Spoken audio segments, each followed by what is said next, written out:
Still no deal reached to address the current budget crisis. We'll talk about that and more next on Capitol View.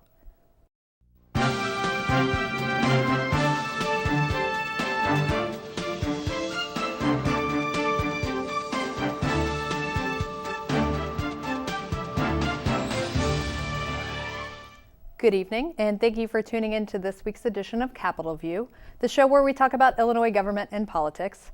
I'm your host, Jamey Dunn with Illinois Issues Magazine, and with us this week is Kent Redfield, Professor Emeritus of Political Science at UIS. Professor Redfield, glad you're here. Good to be here again. And Bruce Rushton, staff writer with Illinois Times. Bruce, glad you're back. Always good to be here. So what folks have really been watching at the State House over the last couple weeks is whether or not Governor Bruce Rauner and lawmakers will work out a deal to patch the about $1.6 billion hole in the current fiscal year's budget. Professor Redfield, it doesn't seem like things are getting any closer to a deal. Can you catch us up on what's going on? Well, it's been fascinating because there's been this discussion of negotiations.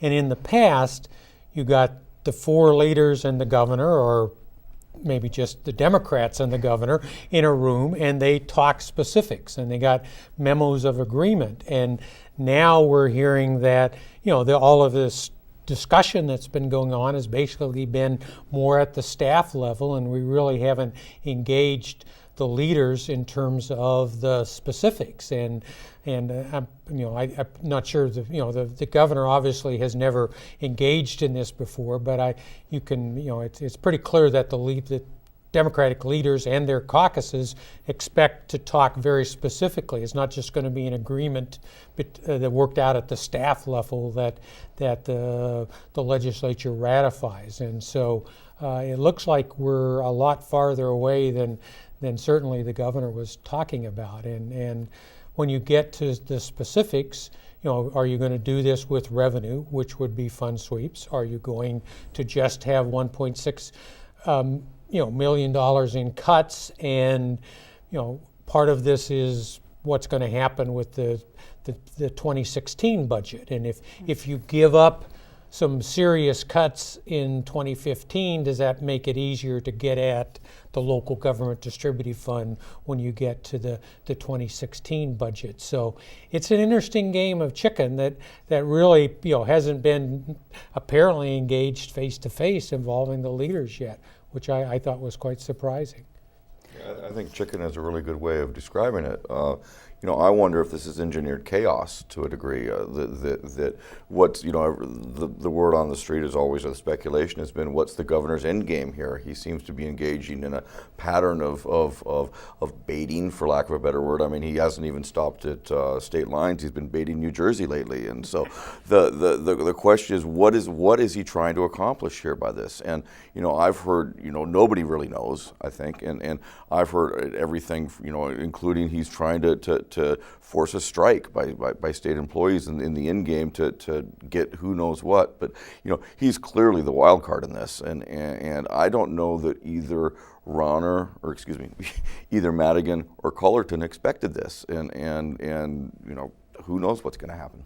Yeah, and it's interesting that you would describe it as engineered chaos, because the situation definitely is. Lawmakers knew that the state would be in this boat when they passed the budget in the spring.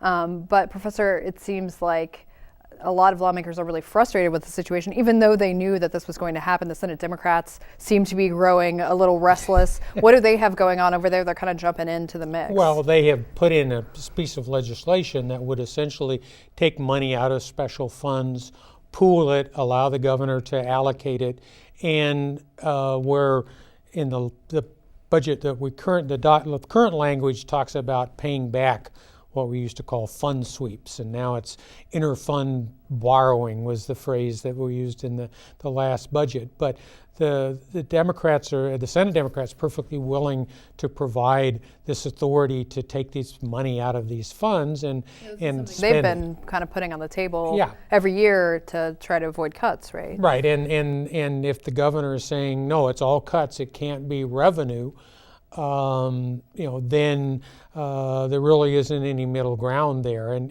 it's probably, you would assume, reasonable people. It'll be a mixture of both. but nobody wants to get too reasonable at this point. And I don't know who's misreading who, but obviously we've got serious problems in daycare and state police funding and corrections funding. I mean, there are definitely people this is real, people are going to run out of money. Well, and in the meantime, getting the governor's daily press schedule each day, it looks like he's kind of still on campaign mode. He's going from city to city in Illinois talking about, empowering the electorate, empowering local governments. What's going on there? It seems a little strange. And it seems to me that he's taken fewer and fewer questions. I mean, you look at his daily schedule, and he seemed to have more availability to the press early on than he does now. And so he might be feeling a little bit of the pinch of, do I really want to, face folks who know what they're talking about, which is the journalists of the world, most of whom know what they're talking about, and answer some real hard questions. And so, he is in campaign mode, and it's hard to figure out. It's not.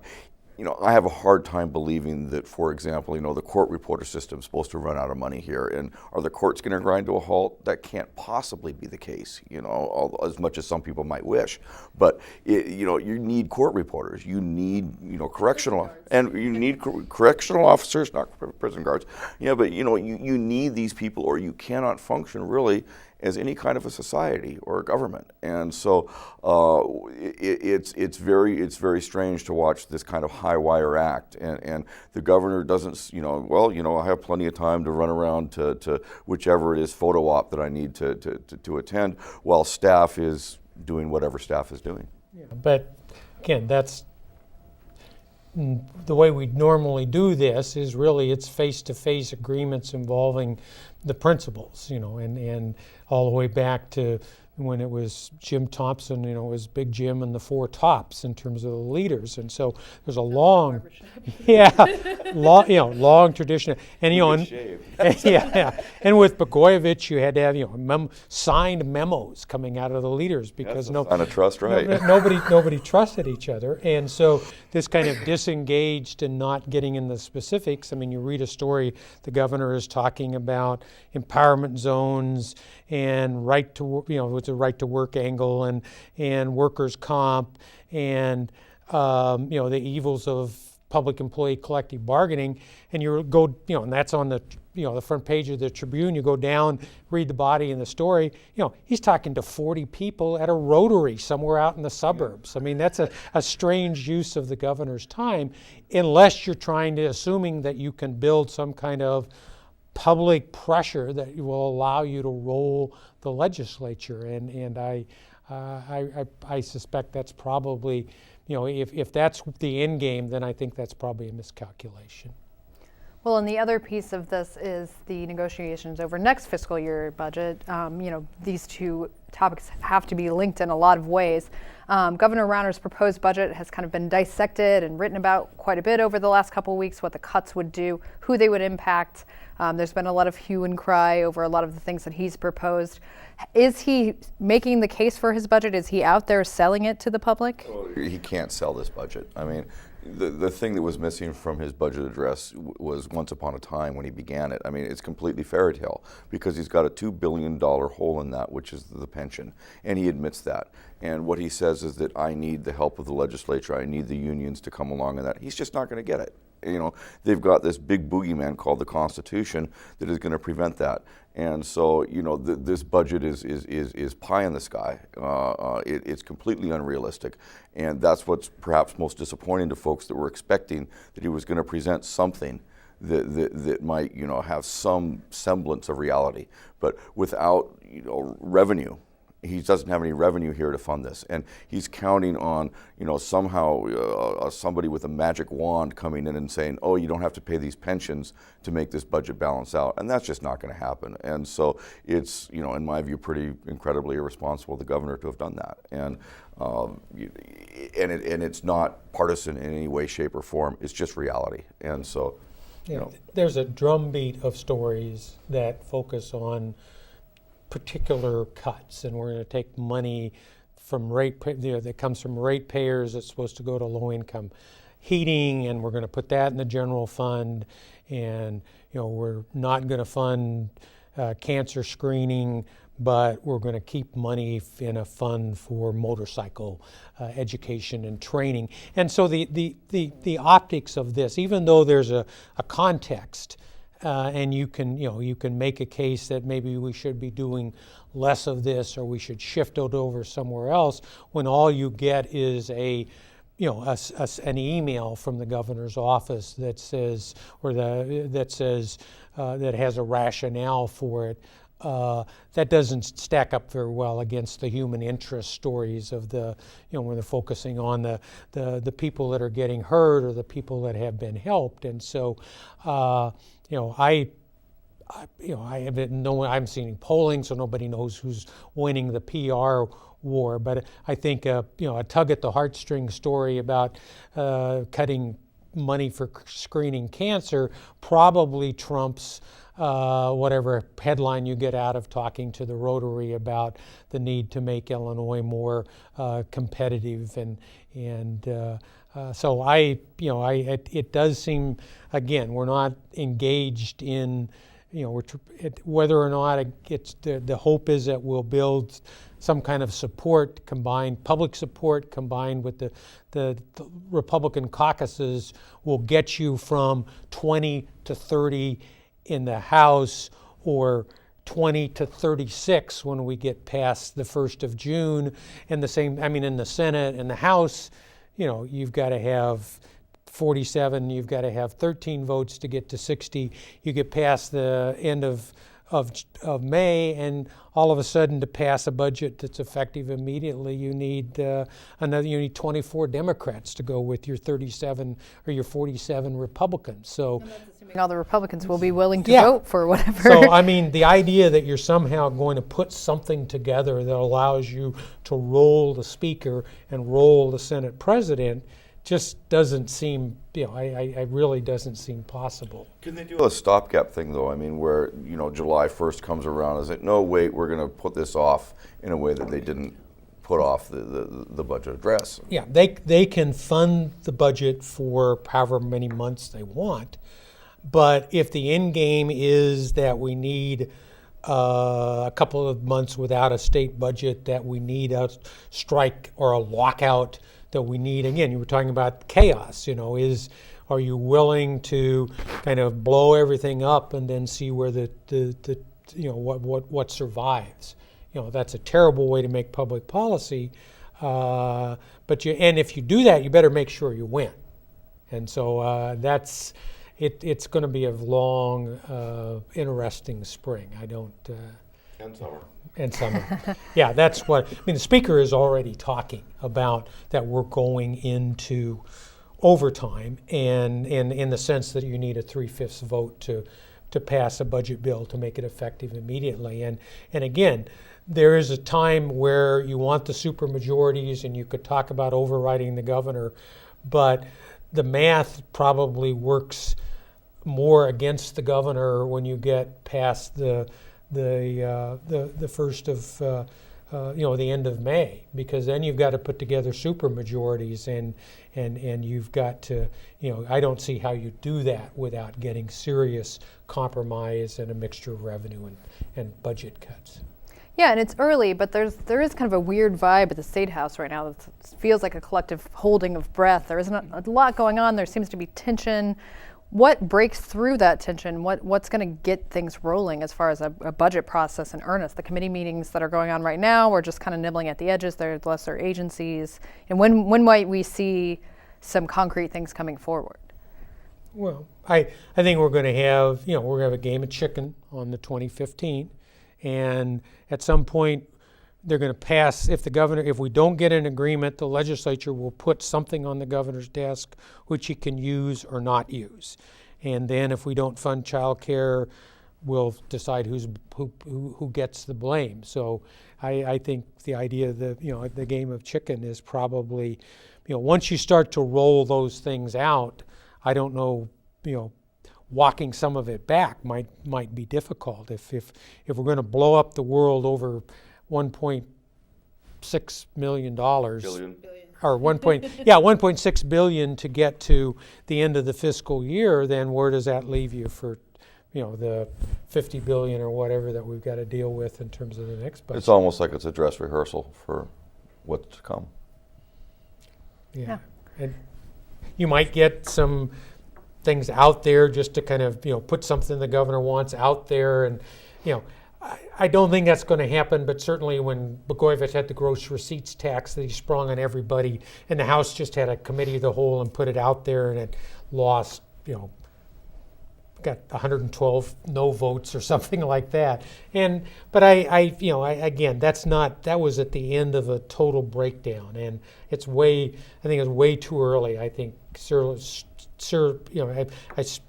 certainly believe the legislative leaders want to get to a point where they can, can actually govern. But would it stun you at all if at the very end, because if it is a game of chicken, and I agree that it is, at the very end they all sit down, all three of them in a room, and that's really who we're talking about, and they say, here's the deal. Because they're not stupid. The question is, how ideological are they?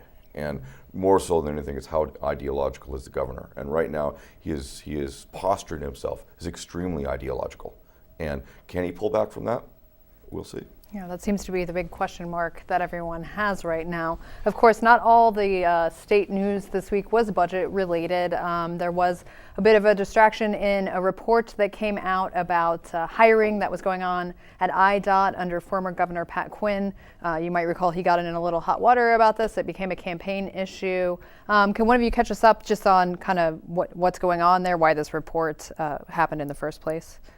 Well, there is the federal courts have appointed a monitor who is monitoring, but the person is also doing a review of the hiring practices, and it doesn't come as a great surprise to anybody that's been around state government that the excessive unionization, the kind of the dismemberment of what we used to call merit comp, and the rather loose,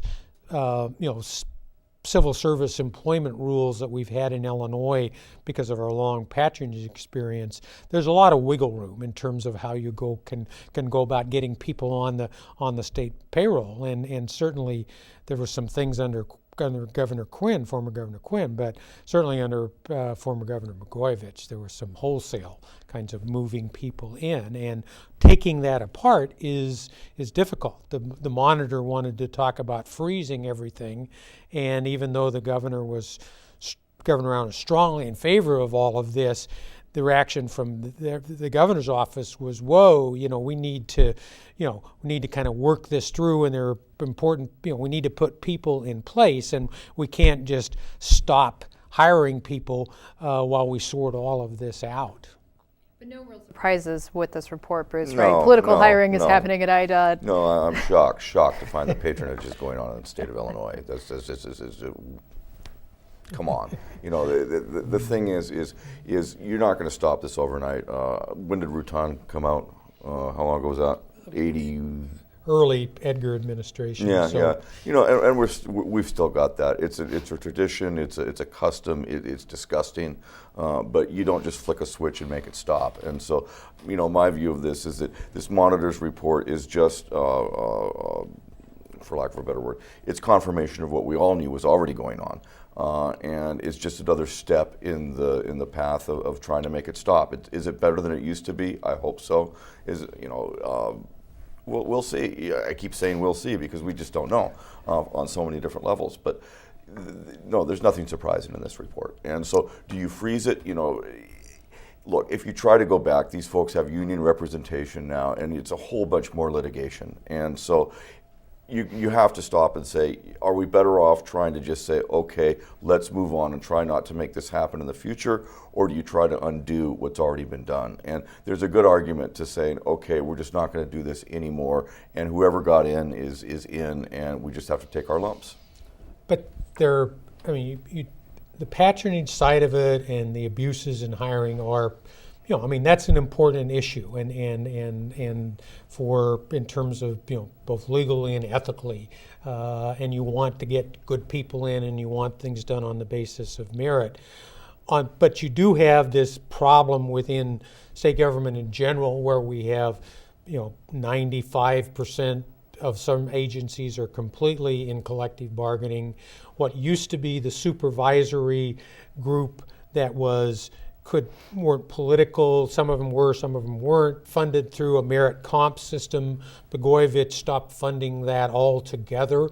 And so to kind of make a rational kind of system where you get good people in, they can have collective bargaining, but you've got supervisors, a management level that's separate from the people in the lower down in the agency. I mean, to get back to that is going to be very difficult. You're going to have to rework a lot of stuff. And Why do you hate unions so much? No. I mean, but it when you can't get people to take supervisory positions because it's a pay cut, and so you need to make that a more rational in terms of the way we do personnel in the state. And the one thing that would make that go more smoothly would be more money, which is the one thing we don't have. If you could start paying supervisors more and reconstitute that, but we have no money. And so it is a legacy of the last, particularly the last 10 years. It's going to be very difficult to undo. Even if everybody is pure as the driven snow, we still have great problems.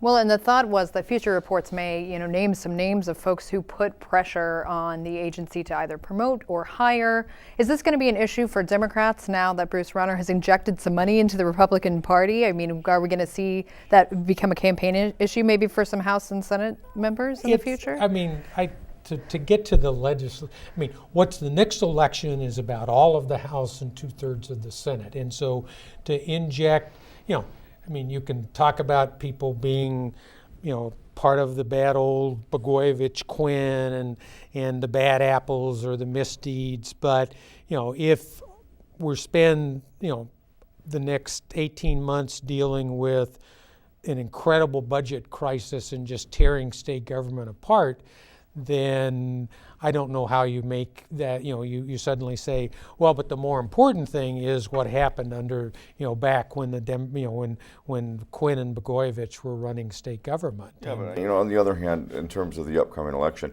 it's always about your guy or person. We've had how many folks who've been under indictment have been reelected, while they're facing criminal charges. It's not unheard of in the state of Illinois, and they weren't close races. And so that just points to the power of the map. And I don't know, it's a machine. It really is a machine. And so the anointed person, all too often, is the person that gets the job. And there's very little democracy about the whole situation. And so I don't see something like an IDOT hiring scandal moving the meter at all in the upcoming elections. I think that you see stuff like what happened in the Chicago mayor's race, where, whoa, how did that happen? Somebody who couldn't lose, in fact, didn't win. And so, that sort of stuff is a shocker. But I don't see that happening on a widespread statewide basis. In the upcoming, it seems like we just had an election. Then which is the other thing. It's too soon to tell. Yeah. People are going to be passing petitions, in the late fall. I mean, we can talk about that side of how we badly need to reform the election code in Illinois, but. Well, and speaking of things that are shocking, or maybe not so shocking, we're going to revisit Congressman Aaron Schock. He's gotten himself in a bit more trouble, made some more headlines. Bruce, what's going on with the congressman now? The hits just keep coming, and at some point you wonder, is his seat safe for him? Because here's a guy that made no pretense or secret about, I'm living a Playboy lifestyle here in Washington, D.C. Here's a picture of me surfing in Hawaii. Here's a picture of me shaking the hand of the Pope. He's got a personal photographer. He's made no secret about it. And now he's suddenly embroiled. He's on The Daily Show, and in not a flattering way. When you're on The Daily Show and they spend, almost 4 minutes making fun of you, that has at least a potential impact. Jennifer makes his Instagram account look really great. And that's the thing that is so weird about it, is that he snagged himself. It was easy. The AP was able to say, okay, you were here and here and here at such and such a time because you put it on the internet. I mean, it's mind-boggling almost. I think the key to Mr. Schock's future may well be what happens with this ethics inquiry. Because if he gets himself snagged and found guilty of an ethics violation, he's in some serious, serious trouble. Because the optics already are bad enough. And if Congress, if your colleagues in Congress say you're a crook, that's a pretty high threshold. And so at some point, if he does, in fact, get found guilty of some sort of an ethics violation, some sort of a censure, I think that's potentially very huge. And at some point, the GOP is going to look at this guy and say, is he more trouble than he's worth? And he's really courting that right now, I think. Yeah, it's a very safe Republican district. It's not, whoever would win the Republican primary undoubtedly would win the general election. And there's a certain sense in which, you can't beat somebody with nobody. I mean, you really have to have a candidate. On the other hand, if you were really playing that fast and loose with public money and campaign money, it's very easy to go even beyond, an ethics investigation in Congress where you're violating the rules that Congress sets down.